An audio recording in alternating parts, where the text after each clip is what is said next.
Yeah, Perry's voice is starting to sound a little rough around the edges. There at the end. Glad he pulled through. You've got like 15 minutes to rest your voice for a couple more songs at the end, so take advantage of this time. The rest of you have to stay awake and pay attention. Understood? So last week we talked about being rough around the edges and how I'm often accused of being a little too nice. And I think that is true, but part of it is because I don't really like how I feel when I'm mad. How many of you can relate to that? You get angry and you don't really like how you feel. I don't like it at all. And because I don't like it, I will avoid conflict as much as I possibly can, probably to a fault, which is why people say I'm too nice. Because I will avoid any and all situations that want to cause me to be angry. I don't know what to do with anger. These are personal confessions. I don't know what to do with anger when I'm angry. I don't know what to do with it. I feel like the Hulk, except without all the muscle. Well, some of the muscle. You won't like me when I'm angry. I don't know what to do when I'm upset. I don't know how to express my anger in a way that is beneficial. And so usually I will just try and squash it and hope it goes away. And normally it does because I'm a fairly forgetful person. But what do we do with rough around the edges? What do we do when things happen in our lives? Many of us who have had children, we can relate to this. Throwing fits, throwing tantrums. We've all had this experience if we've had kids or we've been in a store where someone else had kids and one of their children decide to just start throwing an absolute fit, and it's so embarrassing, and you try to quiet them down, and the more you try, the louder they get, and I don't want to be an adult that throws fits. I want to be an adult that can express how I'm feeling when I'm angry without looking like this. You know, we have some funny phrases in English for when you're upset. Oh, he really blew a fuse.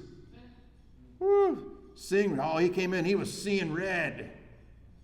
She really flew off the handle. Or we have all these expressions of things. Hot under the collar. God under my craw. How many are familiar with God under my craw? I brought that one from Ohio. You're welcome. I actually had to look it up because I grew up saying it, but I actually was like, why do we say that? I have no idea what that even means, to get under somebody's craw. Do I have a craw? Is it possible to get under it? I don't. Birds do. It's part of their digestive system, and when something gets stuck under their craw, it's very uncomfortable, and they become fairly upset. I don't actually have a craw, so good luck getting under mine. Anger's a part of life to the point where you've probably come up with your own sayings of what you say when you're angry. This is just a very short list. Getting upset is part of life. Getting angry is part of life, to the point where we have a myriad of ways of telling people we are upset. The real question is, what does God do when God is upset? How does God express his anger? How does Jesus express his frustration and his anger? Because it is possible to be in a situation where someone needs to say something, and it might be not with the most nice tone, and a person like me will shy away and back down for fear of becoming angry. But that's not what I see in the life of Jesus. That's not what I see Jesus do when he's in a situation where there's an injustice or something that has to be spoken against. Jesus doesn't shy away and back down for fear of not being seen as nice. But I do. You know, Hebrew has a few ways of saying that God is angry. Whenever you read the Old Testament, it says, and God became angry. Normally it says, God's nose burned red. Or the heat of his nostrils, or they got under his craw. No, it doesn't say that part.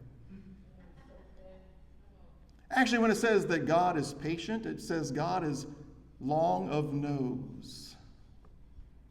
Think of the nose as a fuse, right? He has a long fuse. Another one. oh, he has a real short fuse. The Bible says God has a long nose. He has a long fuse. He's slow to anger, is what that means. But it actually says God has a long nose. And the reason they have waves of talking about the anger of God is because they told stories about God when he was angry. See, the question is not, does God get angry? That's not the question. I will admit, because of how I am, I wish that God never got angry, because then I could say, I am mimicking him perfectly. Almost. But God does get angry. God does get upset. God's nose does burn red. So why do I avoid it so much? Maybe you avoid it too. But why do we do this? The question isn't, does God ever get angry? The question really is, what makes God angry? Because I will tell you, there are things that make me angry that probably shouldn't. Just the other day, I'm driving back from somewhere. I don't even remember where I went, or I was coming back from somewhere, and a lady in front of me, we're in one of those glorietas, one of those like turning circles, and for some reason, this always drives me nuts, when someone waves me on, but it's not my turn. No, you go, it's your turn, you go. So I get a little frustrated because I'm like, there's no one around, it's just the two of us. You're already in the circle. You proceed, I'll come in behind you, the way the law says, right? I want to just do it because otherwise it's confusing. If she waves me on, but she wasn't waving me on, and then she hits me and I pull it out in front of her, then it's my fault. I'm like, no, follow the law, you go. So she's in front of me, and I'm kind of not happy, right? I can be angry alone. I have no problem being angry alone because no one can hear the things that come out of my mouth except me and God. So I'm okay with that because I know I'm not going to hurt anyone, right? As I don't want to hurt people when I'm angry. And you may not know this, or you probably do. When you're angry, your chances of hurting someone that you love are increased quite a bit. And I don't want to do that. It doesn't mean I never do it, but I don't want to. But I'm in my car by myself, and I'm very upset with this woman. We come to another light, and our light turns green to turn red. And she goes through the light and turns where she's supposed to, and I was so proud of her. I was like, wow, she does know when it's her turn to go. There was a cop coming this way, did a U-turn on our green light, and then there's two cops in the car. They pull up beside her and roll down the window, and I don't know what they're saying because I'm in my own car, right? Cop puts his arm out the window and does this. Gives her the what for. Like, why did she pull out? They're trying to do a U-turn. And I thought, oh, I hope they pull her over. Because I was so mad again, but this time not at her. I was so proud of her. I was mad at them. Like, why are they giving her the what for? I get upset about things that don't matter. Do you ever get upset at things that you really shouldn't be upset about? I do.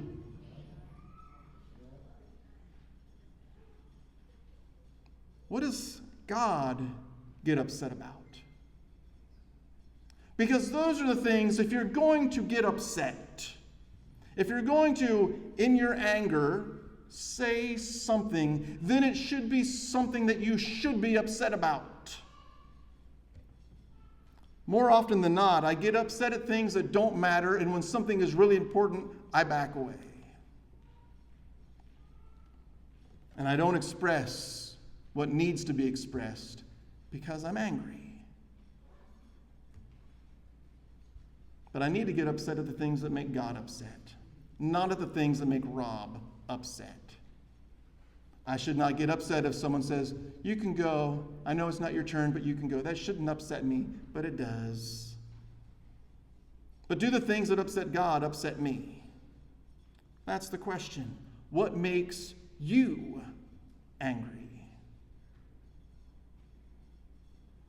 It's one of the interesting things in the life of Jesus. The things that make Jesus angry are normally things that are happening to other people, not to himself.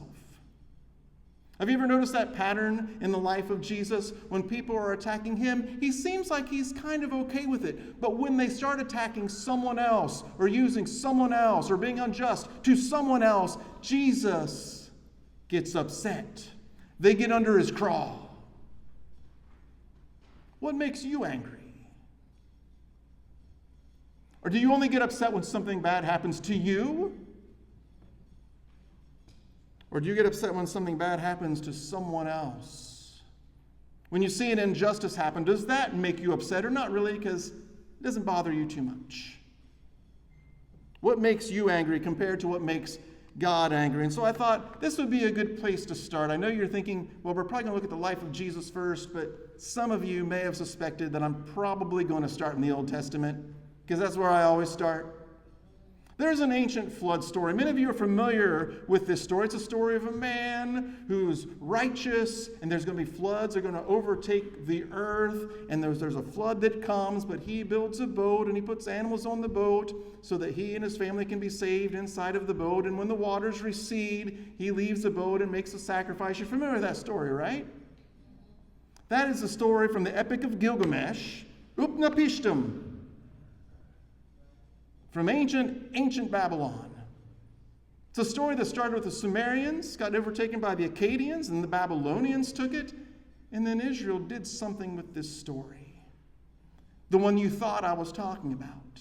To tell a different story. You see, I went through the similarities. Right? It sounded like I was talking about Noah, right? Right? Raise your hand if you thought he's talking about Noah. All of you. Mostly because we're in church, and also you may have never heard of Utnapishtim. Unless you remember a sermon from about 7 years ago. Otherwise, you ain't never heard of him. The similarities are striking. They are so striking. People have long pondered, why does the flood of Noah, why does that story sound so much like Utnapishtim's story? Because it has all of these similarities, but there are some differences.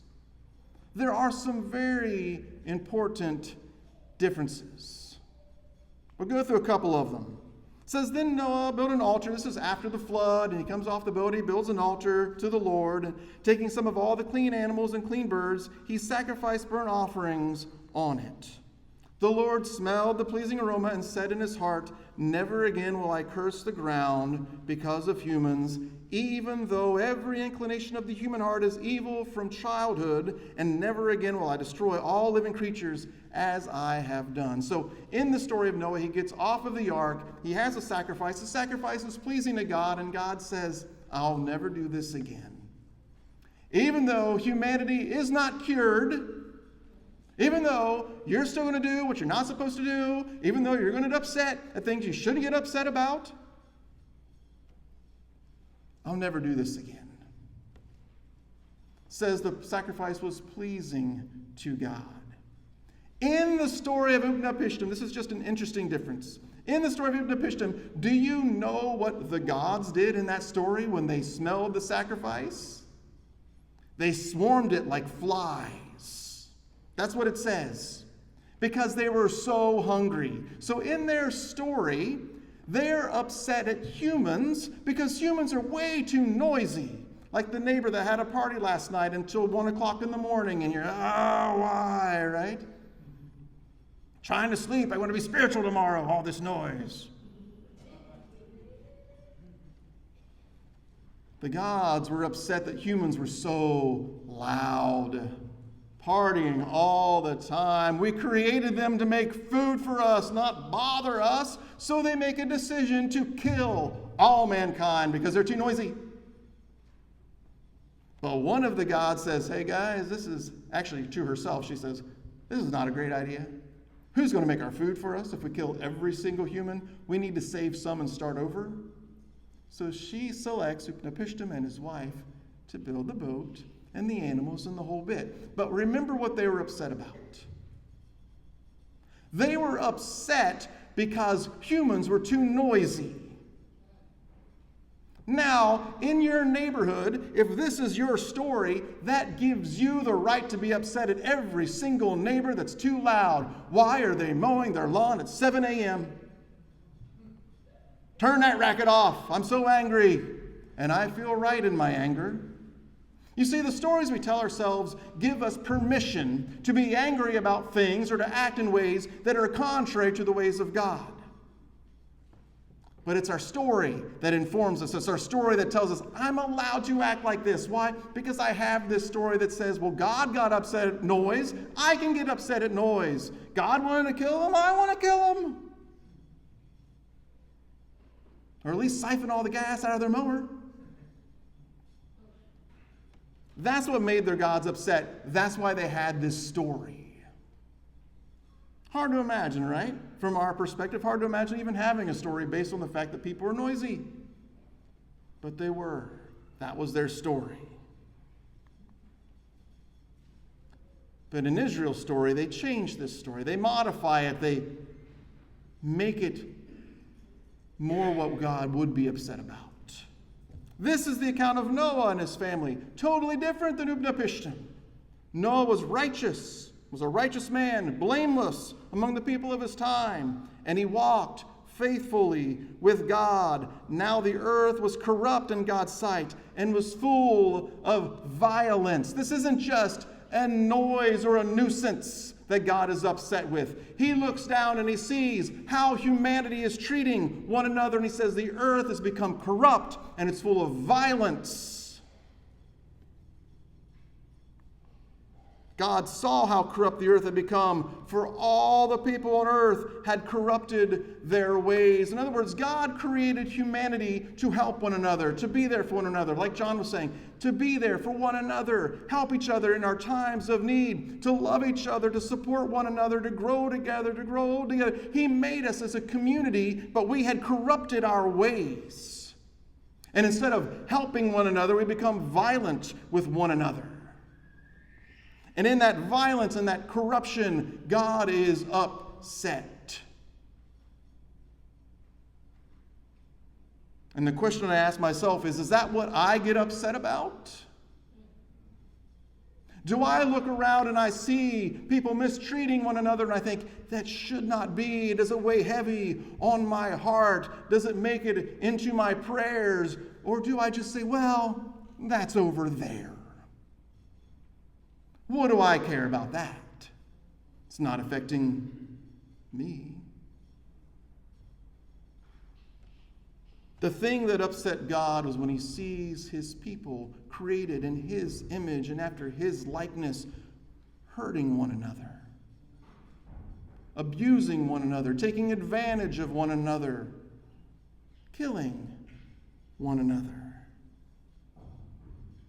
And he says, I can't take this corruption anymore. Actually, in the text it says, God repented that he had ever made man. Now that's a strong word, especially in Christian circles, to say that God repented. But make no mistake, that's what it says. God repented that he had ever made man. Why? Because of what we'd become. This is what made God angry and said to Noah, I am going to destroy all people, for the earth is filled with violence because of them. The earth is not filled with violence because of elephants. I'm going to state some obvious facts here. Because of flocks of birds, because of the sheep of the field and the cattle. Humans have become too adept at killing each other. And just so you know, I prepared this sermon before yesterday. He's like, he's trying to speak to political events of today. I guess I am, but that wasn't my intent. I didn't know yesterday was going to happen when I wrote this sermon. But if it's on your mind, it's on your mind. I'm just letting you know I didn't premeditate that, like, oh, change my sermon for... I didn't. We are where we are, and what's happening is what's happening, and the sermon is what it is. We've become far too efficient at killing each other. And we've become far too inefficient at loving each other. And the sadder part is, we don't care.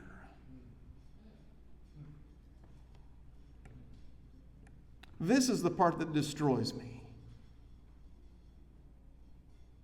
I get it. I should be angry more often about certain things and less angry about others. I get all that. I understand all that. But when we don't even care, When we don't care what's happening to the people around us, we have no love for them, we have no affection for them, we just, well, that's over there, it's not bothering me. That's happening down the street. What do I care?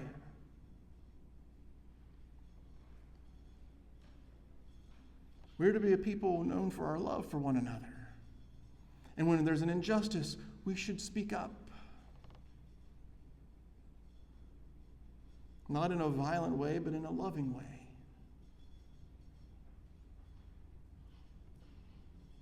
That's what made God upset.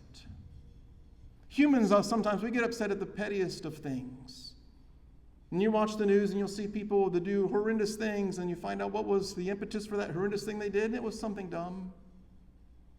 Some argument about, you mowed 2 inches over onto my lawn. It's like dumb stuff. And we get super upset. You let your dog onto my grass, and it's like, okay, it's grass. Or you go in a store and you're trying to return something, it takes 35 minutes to return it, and you are so angry you didn't plan on spending 35 minutes in this store, and you get all of it. Who cares?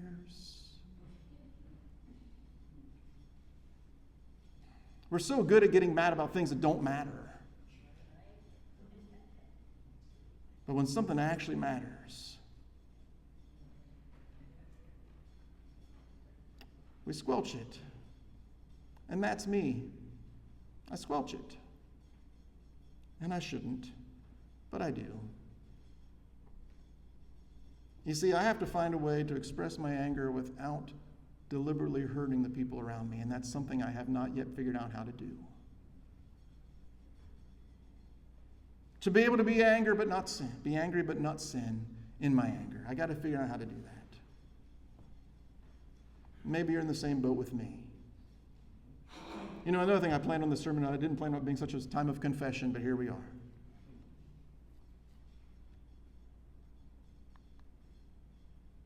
See, the question is, what is it that makes God angry? So that story can inform my life and tell me about the things that should make me upset. What makes you angry? You're allowed to be angry. This is one of the first steps I had to realize in my own life. I'm allowed to be angry. I'm allowed to be angry.